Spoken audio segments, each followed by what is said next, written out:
இலங்கையின் அரசியல் களத்தில் திரை மறைவில் உள்ளவற்றை அலசி ஆராயும் தி இன்சைட்ஸ் உங்கள் டிபிசியில். இது டிபிசியின் தேடல் தேடல் தேடல்.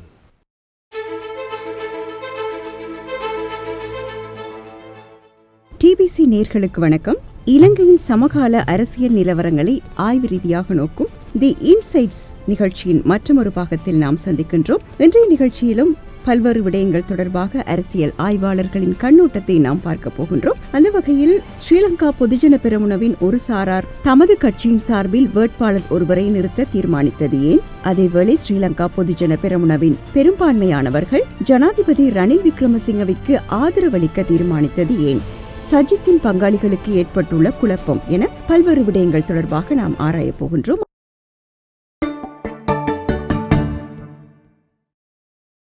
இன்றைய நிகழ்ச்சியில் முதலாவதாக 2024 ஆண்டு ஜனாதிபதி தேர்தலில் ரணில் விக்ரமசிங்கவிற்கு ஸ்ரீலங்கா பொதுஜன பெரமுனவின் பெரும்பான்மையான உறுப்பினர்கள் ஆதரவளிக்க தீர்மானித்துள்ளார்கள். நேற்று மாலை ஜனாதிபதி ரணில் விக்ரமசிங்கவை பொதுஜன பெரமுனவை சேர்ந்த 92 உறுப்பினர்கள் சந்தித்தனர். இந்த சந்திப்பின் போது ஜனாதிபதி ரணில் விக்ரமசிங்கவிற்கு ஆதரவளிப்பதாக ஏகமனதாக தீர்மானம் எடுக்கப்பட்டது. நெருக்கடியான நிலையில் பொறுப்பேற்று நாட்டை மீட்டெடுத்த ரணில் விக்ரமசிங்கவே இந்த நாட்டின் அடுத்த ஜனாதிபதியாகும் சகல தகுதிகளும் கொண்டவர் என அவர்கள் தெரிவித்தார்கள்.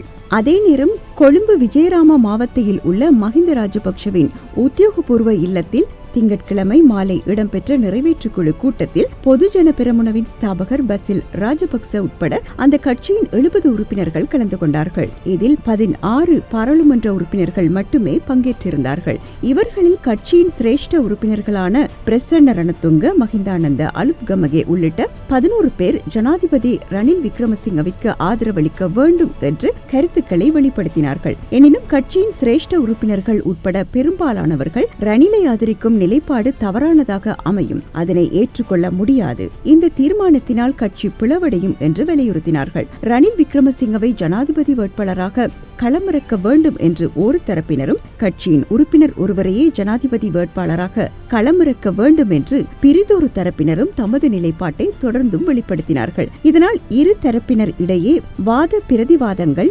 வலுத்தன. இறுதியில் பசில் ராஜபக்ச தலையீடு செய்தார். அவர் ஜனாதிபதி வேட்பாளர் விவகாரம் குறித்து ஜனாதிபதி ரணில் விக்ரமசிங்கவுடன் பேச்சுவார்த்தையில் ஈடுபட்டுக் கொண்டிருந்த நிலையில் அவர் சுயாதீன வேட்பாளராக போட்டியிடுவதாக அறிவித்துள்ளமை முற்றிலும் தவறானது என்பதை சுட்டிக்காட்டினார். 2022 ஆண்டு எந்தவித நிபந்தனைகளும் இன்றி ஜனாதிபதி ரணில் விக்ரமசிங்கவிற்கு ஆதரவு வழங்கினோம். ஆனால் கடந்த 2 ஆண்டு காலமாக அவர் பொதுஜன பெரமுனவின் கட்சிக்கு முன்னுரிமை வழங்கவில்லை. மாறாக வீழ்ச்சியடைந்துள்ள ஐக்கிய தேசிய கட்சியை எமது ஆதரவை கொண்டு பலப்படுத்தி பொதுஜன பெரமுனவை பலவீனப்படுத்தவே முயற்சித்தார். இதற்கு இடமளிக்க முடியாது என்பதையும் உறுப்பினர்களுக்கு தெளிவுபடுத்தினார். காபந்து அரசாங்கத்தில் பொதுஜன பெரமுனவுக்கு பிரதமர் பதவியை வழங்குமாறு விடுத்த கோரிக்கைக்கு அவர் சாதகமான பதிலை வழங்கவில்லை.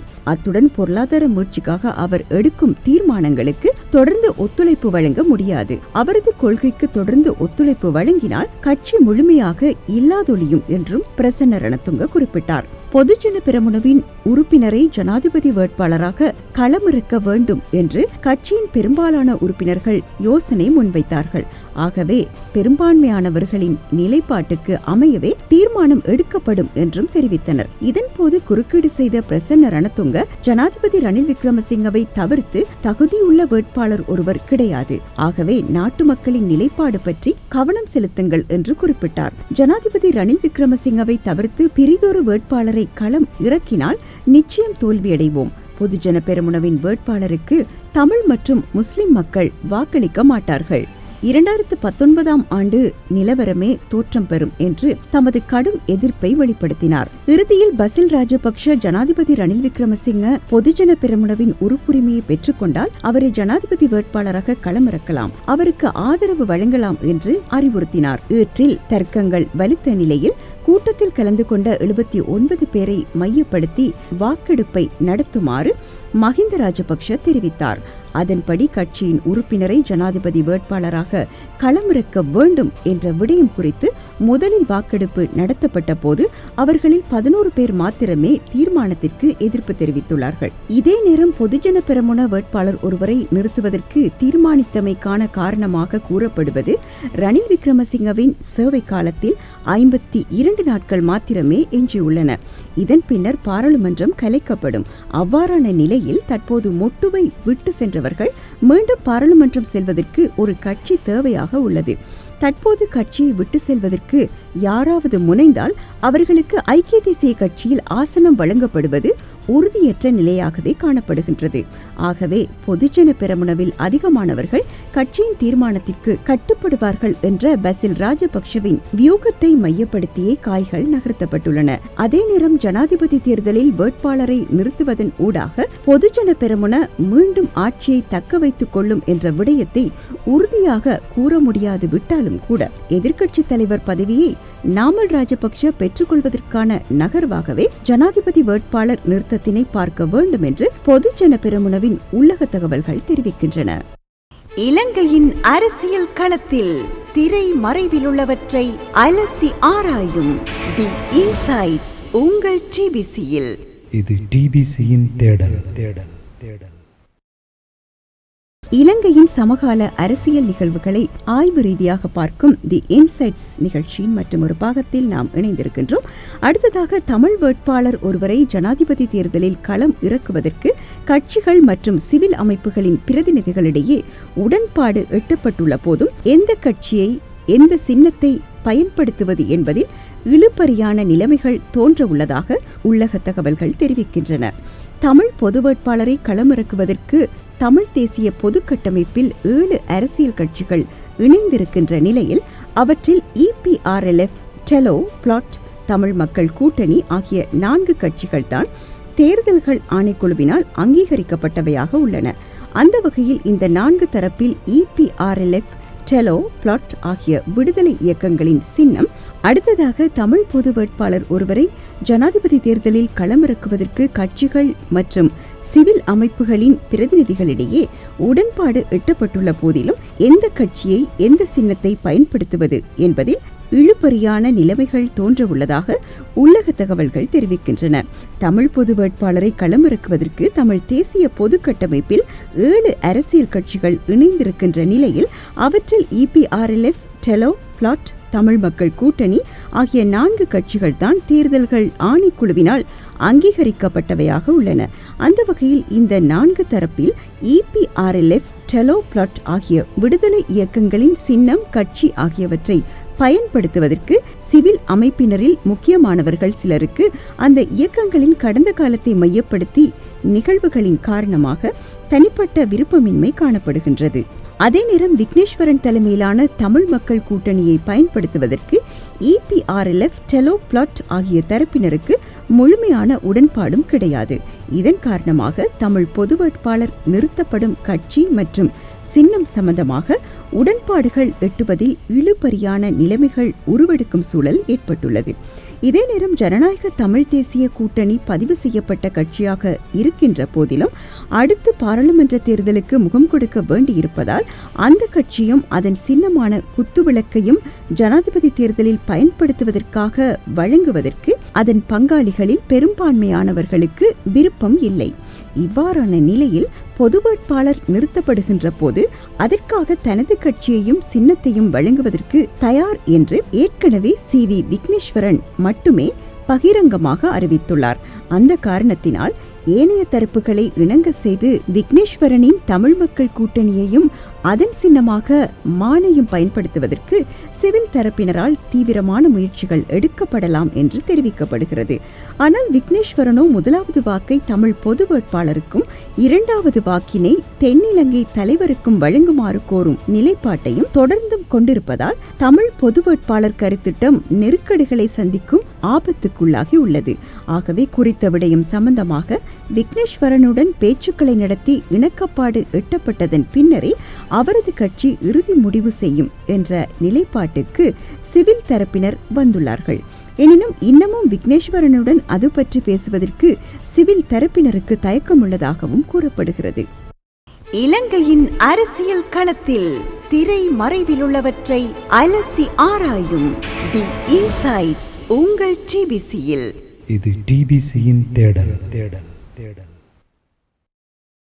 டிபிசி இன்சைட்ஸோடு இணைந்திருக்கிறீர்கள். அடுத்ததாக பிரதான எதிர்க்கட்சியான ஐக்கிய மக்கள் சக்தியின் தலைமையிலான கூட்டணியில் தற்போது வரையில் உள்ள தமிழ் முற்போக்கு கூட்டணி, ஸ்ரீலங்கா முஸ்லிம் காங்கிரஸ், அகில இலங்கை மக்கள் காங்கிரஸ் ஆகிய கட்சிகள் தடுமாற ஆரம்பித்துள்ளன. குறித்த 3 கட்சிகளும் சஜித் தலைமையிலான கூட்டணியில் இணைந்து தொடர்ந்தும் செயற்படுவதா இல்லை அதிலிருந்து வெளியேறி பிரிதொரு தரப்புடன் இணைந்து கொள்வதா என்பது தொடர்பில் குழப்பமான நிலைமைகள் ஏற்பட்டுள்ளன. ஜனாதிபதி தேர்தலில் யார் வெற்றி பெறுவார் என்பது உறுதிப்படுத்தப்படாத நிலையில் தீர்மானம் எடுக்க முடியாத நிலைக்கு உள்ளாகி இருப்பதோடு தமது கட்சிகளின் உயர் பீடங்களையும் இவ்வாரம் கூட்ட உள்ளனர். இதே நேரம் ஸ்ரீலங்கா முஸ்லிம் காங்கிரஸில் ஹக்கீமை தவிர ஏனைய பாராளுமன்ற உறுப்பினர்கள் ரணில் விக்ரமசிங்கவை ஆதரித்து செயற்பாடுகளை தொடங்கிவிட்டார்கள். அகில இலங்கை மக்கள் காங்கிரசின் தலைவர் ரிஷாத்தை தவிர ஏனைய உறுப்பினர்கள் அவரின் கட்டுப்பாட்டில் இல்லை. அவ்வாறான நிலையில் அந்த உறுப்பினர்களும் ரணிலையே ஆதரிக்கிறார்கள். தமிழ் முற்போக்கு கூட்டணியினை பொறுத்தவரையில் மனோ கணேசன் அடுத்த முறையும் பாராளுமன்றத்தில் வெற்றி பெறுவதற்கான களச்சூழல் கொழும்பில் உருவாக்க வேண்டி உள்ளது. வழக்கமாக அவர் யாழ்ப்பாணத்து சமூகத்தவர் ஒருவருடன் இணைந்து போட்டியிடும் நிலையில் இம்முறை அவருக்கு அவ்விதமான ஒருவர் பக்கத்துணையாக இல்லாத நிலைமை ஏற்பட்டுள்ளது. இதனால் அவரது வெற்றியை உறுதி செய்யும் அணியை நோக்கி நகர்வதற்கு முயற்சிப்பார் என்றே எதிர்பார்க்கப்படுகின்றது. எனினும் அந்த கூட்டணியின் ஏனைய தலைவர்களான திகாம்பரம், ராதாகிருஷ்ணன் ஆகியோர் நுவரெலியாவை தளமாக கொண்டு செயற்படுவார்கள். இலங்கை தொழிலாளர் காங்கிரஸ் ரணிலை ஆதரிக்கும் முடிவினை எடுத்துள்ளமையால் அவர்கள் எதிரணியில் இருக்கவே விரும்புகிறார்கள். அதன் மூலமாகவே அவர்களால் அடுத்த தடவை வெற்றி பெற முடியும். ஆகவே அவர்கள் சஜித்தை இம்முறை எது நடந்தாலும் ஆதரிப்பதென தீர்மானித்து விட்டார்கள். அடுத்து வரவுள்ள பாராளுமன்ற தேர்தலையும் முகம் கொடுக்க வேண்டி உள்ளதால் அவர்களுக்கு ரணிலை அல்லது அவர் சார்ந்த கூட்டணியை ஆதரிக்க முடியாது. விரும்பியோ விரும்பாமலோ சஜித்தை ஆதரிக்க வேண்டியவர்களாக உள்ளார்கள். இதனால் மனோ கணேசனுக்கும் திகாம்பரம், ராதாகிருஷ்ணன் ஆகியோருக்கு ஏகோபித்த நிலைப்பாட்டை அடைவதில் சிக்கலான நிலைமைகள் ஏற்பட்டுள்ளன. எவ்வாறாயினும் ஐக்கிய மக்கள் சக்தியில் இருந்து 15 உறுப்பினர்கள் ரணிலுடன் இணைவார்கள் என்று எதிர்வு கூறப்பட்டுள்ளது. அவ்வாறு 15 உறுப்பினர்கள் சென்றால் நிச்சயமாக நிலைமைகள் வெகுவாக மாறும். அந்த சமயத்தில் தீர்மானம் எடுத்துக்கொள்ளலாம் என்பதே மனோ, ஹக்கீம், ரிஷாத் ஆகியோரின் நிலைப்பாடாக உள்ளது. ஆனால் குறித்த 15 உறுப்பினர்களும் சிறுபான்மை கட்சிகளின் தலைவர்கள் வெளியேறினால் நிலைமைகள் தலைகீழாகிவிடும். அப்போது நாமும் செல்வோம் என்ற நிலைப்பாட்டினை எடுத்துவிட்டார்கள். இதனால் முதலில் யார் வெளியேறுவது என்பதில்தான் பிரச்சனைகள் ஏற்பட்டுள்ளன. இதிலிருந்து எப்படி மீளப் போகிறார்கள் என்பதை அறிவதற்கு இந்த வார இறுதி வரை பொறுத்திருக்க வேண்டி உள்ளது. இலங்கையின் சமகால அரசியல் நிகழ்வுகளை அலசி ஆராயும் டிபிசியின் இன்சைட்ஸோடு இணைந்திருந்தீர்கள். இன்றும் பல விடயங்கள் தொடர்பாக அலசி ஆராய்ந்தோம். மீண்டும் மற்றொரு இன்சைட்ஸில் சந்திப்போம். வணக்கம்.